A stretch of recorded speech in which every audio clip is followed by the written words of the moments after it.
Hello friends, welcome to Gargi classes. Rajasthan art and culture में आज अपन बात करेंगे archives of different princely states. जो राजघराने जितने भी रहे हैं राजस्थान में, जिसको पहले राजपूताना बोला गया था अंग्रेज़ों के द्वारा, उस रीजन में, तो उनमें 4 इम्पोर्टेंट राजघराने हैं जहाँ पर हमें कुछ आर्काइव्स, कुछ पुरालेख जिनको बोलते हैं हिंदी में। पुरालेख मतलब पुराने लिखी हुई डिटेल्स, और इंग्लिश में बोलेंगे उनको आर्काइव्स। ठीक है, तो 4 स्टेट्स की बात करेंगे। जयपुर, कोटा को आज कवर करेंगे। फिर नेक्स्ट वीडियो जो आएगा उसमें अपन कवर करने वाले हैं जोधपुर और उदयपुर को। तो ऐसे करके राजस्थान में जो इम्पोर्टेंट प्रिंसली स्टेट्स रहे हैं उनके बारे में, और वहाँ पर कौन सी टर्मिनोलॉजी यूज़ होती थी, किस तरीके की कॉन्वर्सेशन को किस नाम से जाना जाता था, एक स्पेसिफिक नेम्स दिए जाते थे उनको, तो वो चीज़ें अपन जानने की कोशिश करेंगे। और ये भी देखेंगे कि ये जो आर्काइव्स होते हैं इनसे क्या होता है, एक इन्फॉर्मेशन गेन होती है कि पास्ट में जो कुछ भी एक्टिविटीज़ परफॉर्म होती थी, तो ये एक तरीके से लेटर जो होते हैं ना, कम्युनिकेशन किस तरीके से हुआ करता था, किसका नाम क्या हुआ करता था, या पर्टिकुलर एक नाम अगर दे दे, फॉर एग्जाम्पल अगर खरीता नाम आ गया तो खरीता जो वर्ड था वो किस टाइप की कम्युनिकेशन, किस टाइप के लेटर्स के लिए यूज़ होता था, वो चीज़ अपन जानने की कोशिश करेंगे। अगर गार्गी क्लासेस पे आप नए हो तो चैनल को सब्सक्राइब कर लो, बेल आइकन को ज़रूर प्रेस करो, और वीडियो अगर पसंद आए तो लाइक भी करो, शेयर करो अपने दोस्तों के साथ में, जो कि हमारे लिए एक मोटिवेशन का फैक्टर बनेगा। ठीक है, तो चलिए स्टार्ट करते हैं। सबसे पहले अपन कोटा के आर्काइव्स का मतलब क्या होता है वो अपन डेफिनेशन जानने की कोशिश करते हैं। आर्काइव्स देखो एक तरीके से कलेक्शन ऑफ डॉक्यूमेंट्स होते हैं जो कि किसी भी एक लाइब्रेरी में या फिर कोई भी बुक स्टोर में एंशियंट जो जहाँ पर डॉक्यूमेंट्स का कलेक्शन होता है वहाँ पर मिलते हैं। और ये डॉक्यूमेंट्स कोई प्रॉपर डॉक्यूमेंट भी हो सकते हैं, बही खाते लेजर्स भी हो सकते हैं, कोई पट्टे भी हो सकते हैं, डॉक्यूमेंट रिलेटेड टू प्रॉपर्टीज़, सनद भी हो सकते हैं। सनद का मतलब होता है कि ईयरली जो ट्रांजैक्शंस होते थे उनसे रिलेटेड, कि रेवेन्यू कितना इकट्ठा हुआ है, क्या पॉलिटिकल चेंजेस आए हैं, कौन किंग बना है, कौन किसकी डेथ हुई है, क्या बैटल्स फाइट हुए हैं, वो सारी डिटेल। साथ में लेटर्स, बहुत सारे अलग अलग लेटर्स अलग अलग नामों से जाने जाते थे। कहने का मतलब ये सारे जो डॉक्यूमेंट्स हैं जो पुराने टाइम पे लिखे गए थे और आज इनको अपन यूज़ करते हैं इस टाइम की, जिस टाइम पे ये डॉक्यूमेंट और ये जो बने थे उस टाइम की हिस्ट्री को रिक्रिएट करने के लिए, क्रोनोलॉजी सेटल करने के लिए, और कुछ आइडियाज़ पिक करने के लिए कि पास्ट में इन लेटर्स का जब एक तरीके से एक ये आए थे अपनी बीइंग में, मतलब जब बनना शुरू हुआ था इन डॉक्यूमेंट्स का, तो उस टाइम पे क्या एक्टिविटीज़ होती थी वो डिटेल्स अपन पिक करते हैं आर्काइव्स से। ठीक है, तो सबसे पहले अपन देखते हैं जयपुर के आर्काइव्स। जयपुर के आर्काइव्स में सबसे पहले बात करेंगे अपन निशान, फरमान या रुक्के। ये 3 नाम अलग अलग तरीके से यूज होते थे, पर इन तीनों का जो मेन कॉमन थीम जो हुआ करती थी वो क्या थी वो देखते हैं अपन। देखो, ये एक तरीके के लेटर्स ही हुआ करते थे, पत्र ही हुआ करते थे, जिसमें जो रूलर थे वो रॉयल फैमिली के मेंबर्स को या मनसबदारों को या किसी फॉरेन रूलर को लेटर लिखा करते थे। ठीक है, समझ रहे हो यहाँ पे कि कोई भी रूलर है, अपन जयपुर रियासत की बात कर रहे हैं, जयपुर प्रिंसली स्टेट की बात कर रहे हैं। ठीक है, तो वहाँ पर जो लेटर्स थे उन लेटर्स का क्या यूज़ होता था, जिनको अपन फरमान या फिर निशान या फिर रुक्का बोला या रुक्के बोलते थे, रुक्का नहीं रुक्के बोलते थे। तो वो थे कि जब रूलर किसी भी रॉयल फैमिली के दूसरे मेंबर को या किसी मनसबदार को या किसी फॉरेन रूलर को लेटर लिखता था। मनसबदार वाला सेगमेंट आप जब मुगल्स के बारे में अपन पढ़ते हैं, मिडिवल हिस्ट्री के बारे में, उस टाइम पे आता है मनसबदार, जिनका काम क्या होता था कि मेन सेंटर में फॉर एग्जांपल अकबर है, तो अकबर के अंडर में बहुत सारे मनसबदार थे। वो मनसबदार क्या क्या करते थे, किसी एक छोटे रीजन से बिलोंग करते थे, जो कि अपने आप में पावरफुल पर्सन हुआ करते थे, जिनके हाथ में आर्मी भी होती थी, रेवेन्यू कलेक्शन के पावर भी हुआ करते थे, और वहाँ का लॉ एंड ऑर्डर भी वो मेंटेन किया करते थे। तो कहने का मतलब आज जैसे सेंटर में पीएम बैठते हैं और स्टेट्स में सीएम बैठते हैं, तो इस तरीके का कुछ अपन आइडिया लगा सकते हैं। ये थोड़ा सा गलत एग्जाम्पल है पर अपन थोड़ा समझ सकते हैं। ठीक है, तो मनसबदार वो हुआ करते थे, तो मनसबदारों से वो ट्रांजैक्शन कुछ भी किया करते थे, तो ये निशान, फरमान या फिर रुक्के के थ्रू होता था, या कोई फॉरेन रूलर जो भी थे अपने पड़ोसी या फिर दूर के कोई शासक थे उनसे किस तरीके से बात होती वो। नेक्स्ट है खरीता। ये एक तरीके का सीक्रेट, मतलब बहुत ही एक इम्पॉर्टेंट टॉप सीक्रेट वाली बातें हुआ करती थी दो रूलर्स के बीच में, जिसमें एक रूलर दूसरे रूलर को लेटर भेजता था और ये इंडिविजुअल लेवल की सीक्रेट टॉक्स हुआ करती थी, उनको बोलते थे खरीता। ये कई बार एग्जाम में पूछ लिया गया है, आप याद रखना इसको। नेक्स्ट है वो है अखबारात।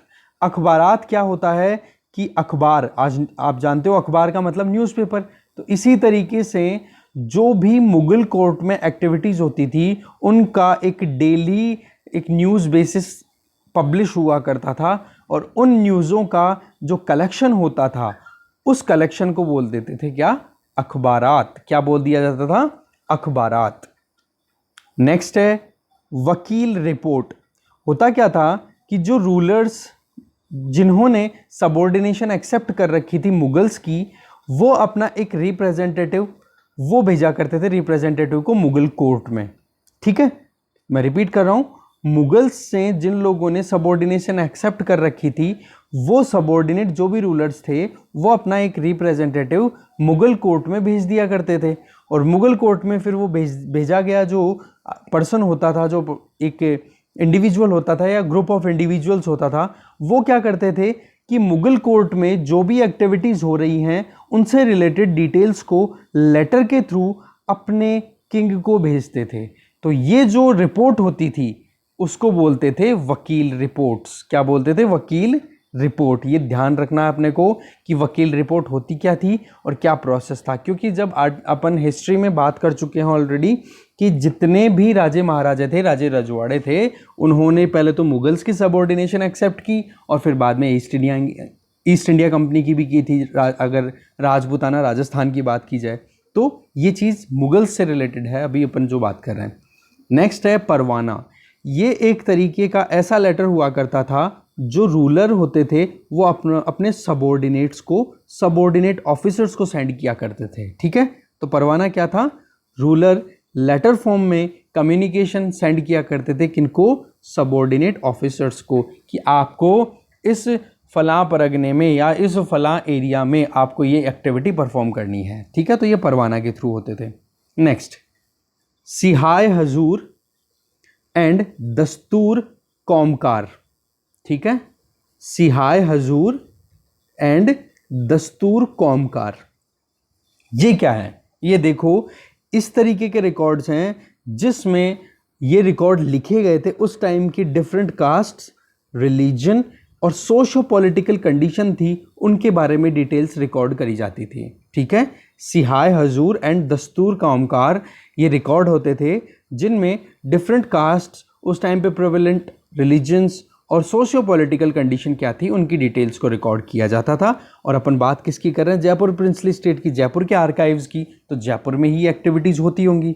ठीक है, साथ में इस रिकॉर्ड से आपको ये भी इंफॉर्मेशन मिलती है कि यहाँ पर इस टाइम पे कास्ट सिस्टम, कास्ट्स की वकालत हुआ करती थी। ये भी अपने को पता पड़ता है कि कास्ट सिस्टम कितना इंपॉर्टेंट हुआ करता था उस टाइम पे, वो चीज़ भी अपने को यहाँ से मिलती है सिहाय हजूर एंड दस्तूर कौमकार से।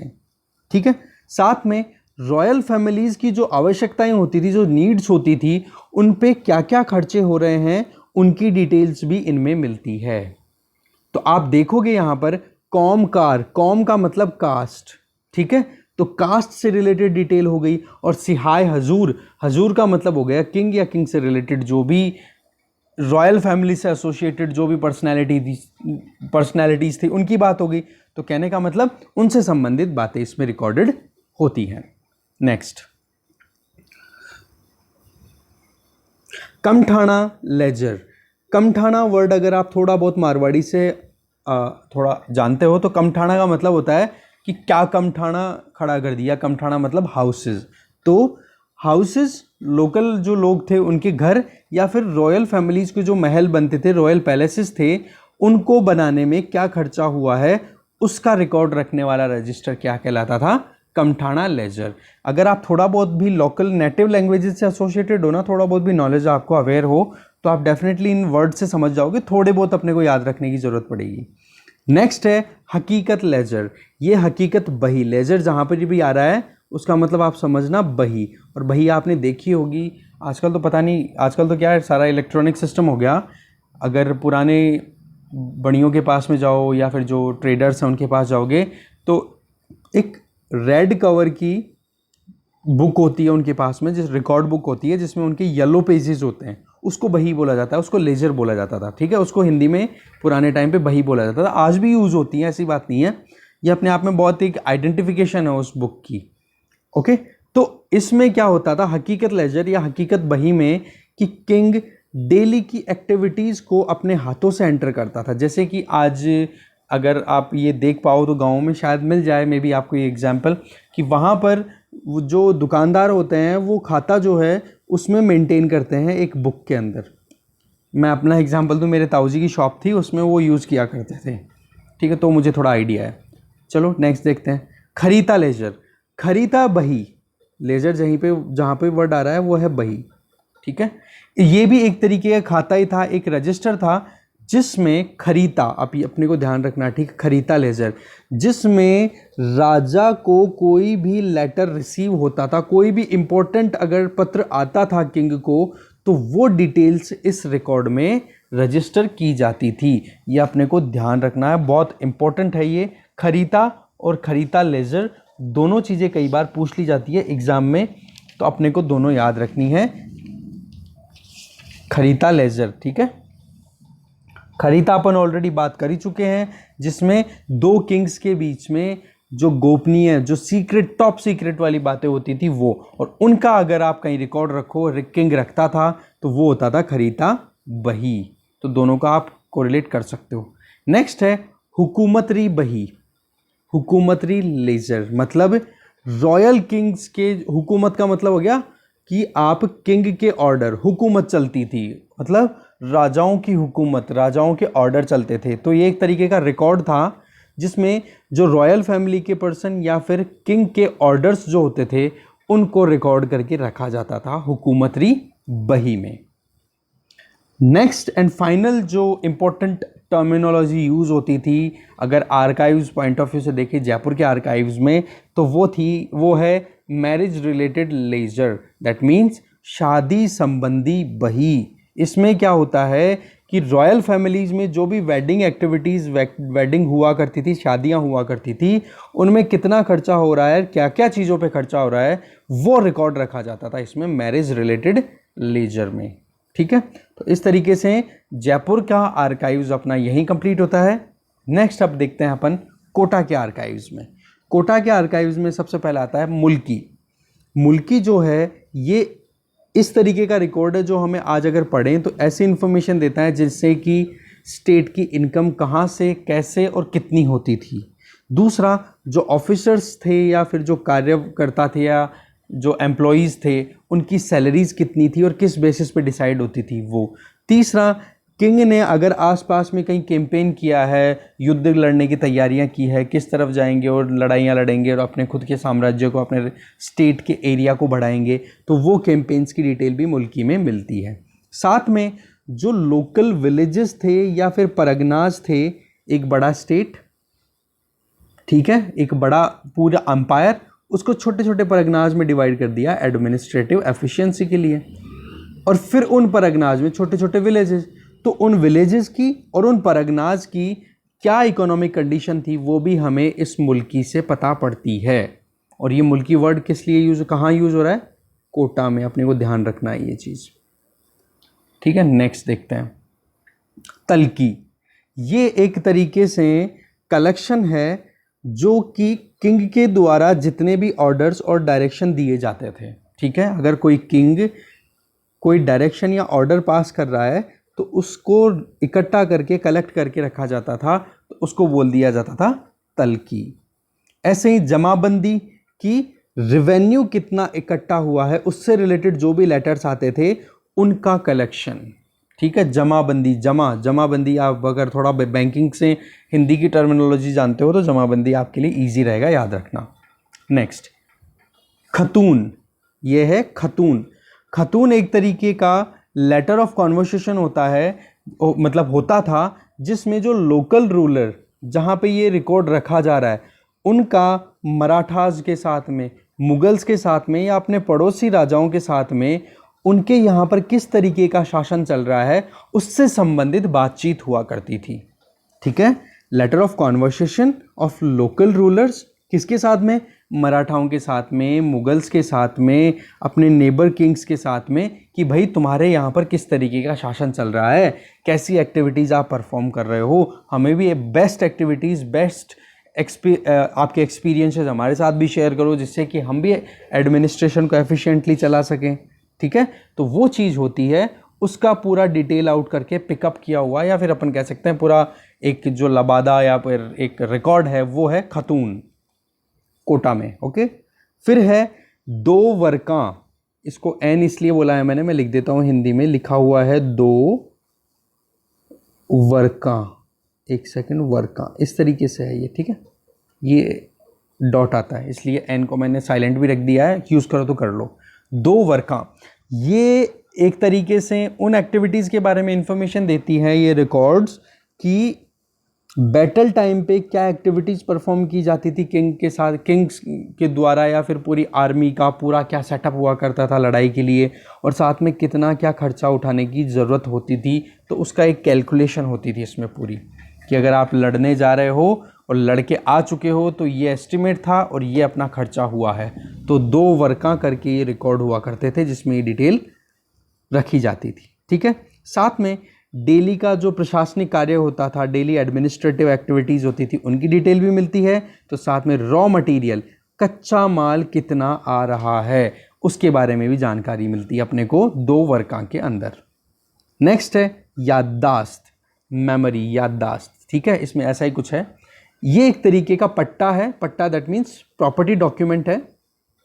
इसमें क्या होता है कि जब रूलर के सामने कोई जागीरदार आकर के अपनी जागीर की आइडेंटिफिकेशन करवा के अप्रूवल लेता है, तो वो जो पट्टा है, वो जो डॉक्यूमेंट है, उसका क्या होता है, वो एक मेमोयर की तरह यूज़ होता है, मेमोरी डॉक्यूमेंट की तरह यूज़ होता है। वो कैसे कि यहाँ पर एक जागीर का आइडेंटिफिकेशन किया गया और उसके जागीरदार को दे दिया गया कि भाई आपको राजा ने अप्रूवल दे दिया है, अब आप इस पर्टिकुलर रीजन के क्या हो, जागीरदार हो, यहाँ की जागीर आपके हत्ते है। होता क्या है कि अब जागीरदार की हो गई मान लो मौत, अब अगर जागीरदार की मौत हो गई तो इसका सक्सेसर कोई ना कोई तो इसकी जगह लेगा, तो इसका जो सक्सेसर होगा वो वापस रूलर के सामने आएगा और फिर से रिमाइंड कराएगा इन सारी डिटेल्स को जो रूलर ने पहले अप्रूव की थी। ठीक है, तो एक तरीके का ये पूरा प्रोसेस है जिसमें एक डॉक्यूमेंट बहुत इंपॉर्टेंट है, और वो डॉक्यूमेंट किससे रिलेटेड है, प्रॉपर्टीज से रिलेटेड। ठीक है, तो याददाश्त दैट मीन्स मेमोरी, रिमाइंड करना, रिमाइंडिंग समथिंग, तो वो चीज हुआ करती है इस याददाश्त डॉक्यूमेंट का पर्पस। इसमें जो परगनाज होते थे उनका ब्यूरो, कि कितने पॉपुलेशन है, कितने पॉपुलेशन में कौन कौन से लोगों के नाम पे कौन कौन सी प्रॉपर्टी है, और कौन कौन सी प्रॉपर्टी में कितना अनाज होता है, कितनी एग्रीकल्चरल एक्टिविटी होती थी, कितना वो टैक्स पे करते थे, वो सारी डिटेल इनके अंदर होती थी। तो वो क्या, एक रिप्रेजेंटेटिव हो गए जागीरदार। अब ये जागीरदार ही मर गया तो इसकी जगह कोई ना कोई लेगा, तो इसका जो सक्सेसर होगा उसको ये चीज़ें फिर से रिमाइंड करानी पड़ती है कि भाई मेरे जो प्रेडिसेसर थे, जो मेरे पूर्वज थे जिनकी डेथ हो गई, उनके हाथ में ये पावर्स थी और इन पावर को मैं अभी टेक ओवर कर रहा हूँ। तो इसमें अगर रूलर को या फिर किसी को प्रॉब्लम होती थी वो ऑब्जेक्शन राइज कर सकता था। तो इससे क्या है, रिव्यू पिटिशन हो गई एक तरीके से, कि अब जो नया रूलर बन रहा है, नया मतलब एक तरीके से आप जागीरदार बन रहे हैं, तो उनको रिव्यू करो कि वाकई में क्या क्या पावर्स और देनी चाहिए या है उनमें से भी कम करने की ज़रूरत है, वो चीज़ें देखी जाती थी। याददाश्त के बाद में है रुक्का। रुक्का एक तरीके का जनरल लेटर एक्सचेंज हुआ करता था ऑफिसर्स के बीच में, कोटा वाले रीजन में मेनली। तो जी ये एक, जैसे मान लो ओपन एंडेड लेटर्स पड़े हैं बहुत सारे, तो आप उनको क्या करोगे, घर में बंडल बना करके रख लोगे। तो कोटा में जो बंडल मिले हैं इनको बोला जाता है तोजी। तो इनका भी यूज़ किया जाता है कि लेटर कैसी कॉन्वर्सेशन उस टाइम पे हुआ करती थी ऑफिसर्स के बीच में या रूलर्स के बीच में या रूलर ऑफिसर के बीच में, तो उनसे अपने को क्या आइडिया लगता है कि किस तरीके की एक्टिविटी उस टाइम हुआ करती थी। तो हिस्टोरिकल पर्सपेक्टिव अपन थोड़ा समझ पाते हैं। ठीक है। नेक्स्ट है हस्बुल हुक्म। क्या है? हस्बुल हुक्म। मैं हिंदी में लिख देता हूँ, हस्बुल हुक्म। हुक्म का मतलब तो ऑर्डर है। तो देखो इसमें होता क्या, रॉयल फैमिलीज या फिर सरदार, कोई भी सरदार हो या फिर रॉयल फैमिली का मेंबर हो, वो अगर कोई ऑर्डर डिक्लेयर करता था तो उस ऑर्डर को बोला जाता था हस्बुल हुक्म। पर एक कंडीशन रहती थी कि उनका ऑर्डर जो था वो फाइनलाइज तभी होता था जब उस ऑर्डर को अप्रूवल मिल जाता था उस टाइम के किंग के द्वारा। ठीक है। जैसे आज काउंसिल ऑफ मिनिस्टर्स कोई भी कानून लेके आना चाह रही हैं, कोई भी रूल्स लेके आ रही हैं, तो वो अपने हिसाब से फॉर्मुलेट करेंगी रूल्स एंड रेगुलेशंस को, और फिर अप्रूवल के लिए किसके पास जाएगा? फाइनल अप्रूवल जब तक प्रेसिडेंट का नहीं मिलेगा तब तक कोई एक्सेप्टेंस नहीं है। सिमिलरली मान लो लेजिस्लेचर मतलब स्टेट लेजिस्लेचर ने कोई कानून बना दिया, पारित कर दिया, अब वो फाइनल बिल ही रहेगा जब तक कि उसको governor of the state final sign नहीं कर देंगे। तो वैसे ही किंग का फाइनल सील हुआ करता था, तब जाकर के ये जो डिक्री, ये ऑर्डर जो डिक्लेयर किया हुआ है रॉयल फैमिलीज़ के द्वारा या रॉयल फैमिली मेंबर्स के द्वारा या फिर किसी भी सरदार के द्वारा, तो वो तभी फाइनलाइज होता था जब किंग के साइन उस पर फाइनल हो जाते थे। तो उसको बोल दिया जाता था क्या? हस्बुल हुक्म। नेक्स्ट है कबूलियत। कबूलियत का मतलब एक्सेप्टेंस, आप किसी चीज़ को एक्सेप्ट कर रहे हो। होता क्या है, इसमें एक लेटर होता है, उस पे साइन लिए जाते हैं इंडिविजुअल्स के या फिर किसी कम्युनिटी के, और उनसे ये एक्सपेक्ट किया जाता है कि आपने ये कबूलियत पे एक बार साइन कर लिया है, that means you are accepting कि आप इस लेटर की जो भी स्पिरिट है, जो भी शब्द इस लेटर में लिखे हुए हैं, आप उनको फॉलो करोगे। मतलब कम्युनिटी को बाउंड कर दिया जाता है, तो उसको बोल दिया जाता है कबूलियत। फॉर एग्जाम्पल कोटा की बात कर रहे हैं, कोटा के राजा हैं महाराणा राम सिंह। उन्होंने कोई एक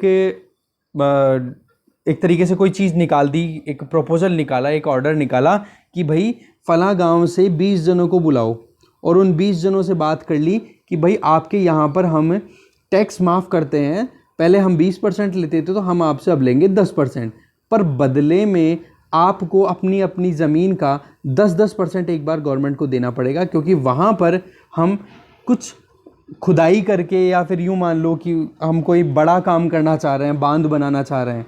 तो उस परिस्थिति में अगर वो कम्युनिटी या फिर वो इंडिविजुअल्स अगर वो साइन कर लेते हैं तो वो एक तरीके से कबूलियत हो गई, एक्सेप्टेंस हो गई, और उस चीज़ पे जब वो साइन कर लेंगे, एक्सेप्ट कर लेंगे उस लेटर को, तो उसकी लेटर एंड स्पिरिट के अकॉर्डिंग उनको काम करना पड़ेगा। This is what all about कबूलियत। ठीक है। तो इस तरीके से अपना आज का कोटा और जयपुर का जो आर्काइव्स वाला पैटर्न था वो कंप्लीट होता है। अब जोधपुर और उदयपुर वाला बचा है, वो और पिक करेंगे। ये एग्ज़ाम में कई बार पूछ लिए जाते हैं, ऑब्जेक्टिव टाइप एग्ज़ाम में पूछे जाती हैं ये चीज़ें, तो इम्पॉर्टेंट हो ही जाती हैं। ठीक है। तो चलिए, thank you very much for watching this video. दोस्तों से शेयर करो इन वीडियोज़ को, थोड़ा बहुत और प्रमोशन दो हमें। Thank you.